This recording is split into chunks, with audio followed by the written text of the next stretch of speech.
Vâng, xin chào các bạn.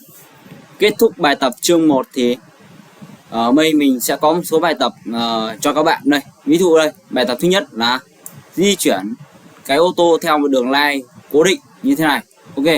Bài tập thứ hai là di chuyển text như thế này. Đó. Bài tập số 3 là di chuyển portion hệ layer 3D layer của AEA như thế này nhá. Thì ở đây nếu mà bạn gọi là thành thạo được 3 cái bài tập này thì gần như là bạn đã nắm được rất là rõ về kiến thức về chương 1. Còn nếu bạn nào không biết, chưa muốn gọi là chưa thể nắm hết được thì mình sẽ có một cái lời giải chi tiết ở bài tiếp theo nha các bạn.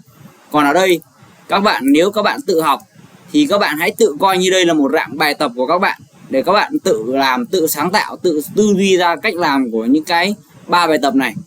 Đó, ở đây. Còn nếu bạn nào mà chưa biết thì có thể tham khảo ở cái bài tập ở cái video giải cái bài tập này của mình nhá.